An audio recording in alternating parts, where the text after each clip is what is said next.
जय हिंद दोस्तों, कैसे आप लोग आशा करता हूँ स्वस्थ होंगे।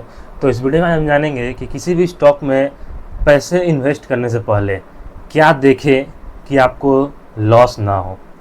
तो इस वीडियो में हम जानेंगे, मैं इस वीडियो में आज 5 से 6 पॉइंट आपको बताऊंगा। वो 5 से 6 पॉइंट अगर आप देखते हैं किसी भी स्टॉक में इन्वेस्ट करने से पहले, तो आपको 90% चांस है कि आपको लॉस नहीं होगा। तो वीडियो को एंड तक जरूर देखिएगा, बहुत ही इन्फॉर्मेटिव होने वाला है। और अगर चैनल पर नहीं तो सब्सक्राइब जरूर कर दीजिएगा। चलिए इस वीडियो को शुरू करते हैं। तो पहला पॉइंट है, हम लोग किसी भी, आप कोई भी स्कैनर ले लीजिए। मैं पर्सनली टिकट टेप यूज करता हूँ। तो टिकट टेप अच्छा एक स्कैनर है, कोई भी प्रमोशनल वीडियो नहीं है। मैं जनरली टिकट टेप ही यूज करता हूँ। स्टॉक स्कैनर अच्छा है, तो आप इंस्टॉल कर सकते हैं। प्ले स्टोर जाकर आप इंस्टॉल कर सकते हैं, कोई प्रमोशनल वीडियो नहीं है। तो टिकट टेप में आप जाइए, ठीक है। वहाँ पर जाने के बाद आपको जो स्टॉक अच्छा लगा आप उसे सिलेक्ट करिए। उसके बाद आप देखिए पहले उसका 5 साल का रिटर्न, कि स्टॉक ने 5 साल में कितना रिटर्न दिया है, ठीक है। कोई भी स्टॉक रिटर्न देगा तभी हम उसमें पैसा लगाएंगे। बिना अगर रिटर्न नहीं दे रहा तो हम पैसा लगाने का कोई मतलब नहीं बनता है।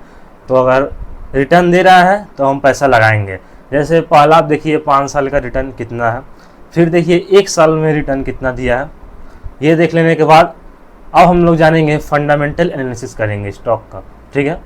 तो फंडामेंटल एनालिसिस करने से पहले पहला पॉइंट हम लोग देखेंगे कि स्टॉक का पी रेशियो क्या है। पी रेशियो क्या होता है?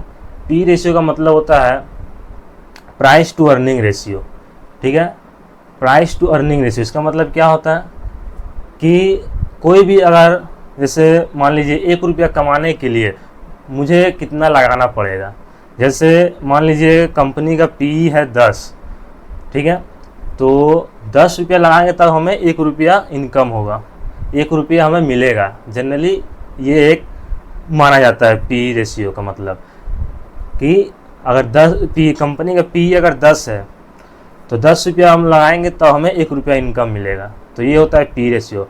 अब जनरली 10 के नीचे पी रेशियो अच्छा माना जाता है। किसी भी स्टॉक का अगर पी रेशियो देखिएगा 10 के नीचे है, लेस देन 10 है, तो अच्छा माना जाता है। तो आप इन्वेस्ट कर सकते हैं पी देख कर।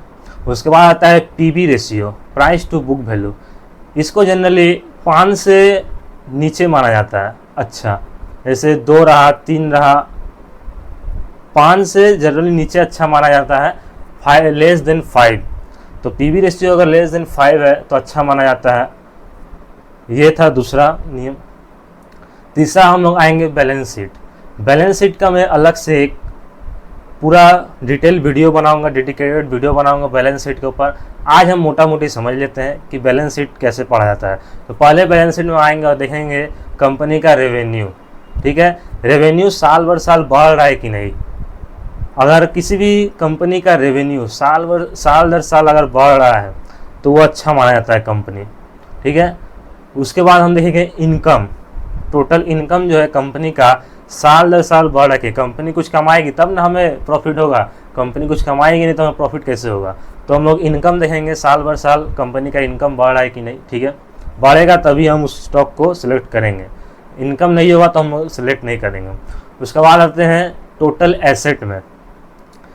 एसेट माने जो आपके जेब को भरे, कहीं से पैसा लाकर जो आपको जेब को भरे, उसे कहा जाता है एसेट, यानी संपत्ति। कोई भी संपत्ति कितना है कंपनी के पास देखेंगे, एसेट कितना है।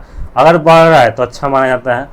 उसके बाद आते हैं लाइबिलिटीज। लाइबिलिटीज माने डेब्ट, कि कोई भी जैसे कंपनी हो, हमारे जेब से पैसा निकालता है, उसे लाइबिलिटीज कहते हैं। एसेट माने जो हमारे जेब को भरता है, और लाइबिलिटीज माने जो हमारे जेब से पैसे को निकालता है। यानी लाइबिलिटीज हमेशा कम होना चाहिए। जितना कंपनी का लाइबिलिटीज कम होता है उतना अच्छा माना जाता है। तो एसेट बढ़ना चाहिए, लाइबिलिटीज घटना चाहिए, तो कंपनी अच्छा माना जाता है, ठीक है। उसके बाद फ्री कैश फ्लो, कंपनी के पास कैश कितना है, ये एक बहुत महत्वपूर्ण पॉइंट है, ठीक है, कि कंपनी के पास कैश कितना है। कंपनी के पास अगर कैश रहेगा तो समझिएगा कंपनी आगे चलकर अच्छा परफॉर्म करने वाली है। अगर कंपनी के पास कर्ज है तो आप देखिएगा कंपनी उतना अच्छा नहीं माना जाता है। तो जिस स्टॉक के पास अगर कैश है, अच्छे अमाउंट में कैश है तो उस स्टॉक को हम लोग सेलेक्ट करेंगे। ठीक है, ये हो गया बैलेंस शीट।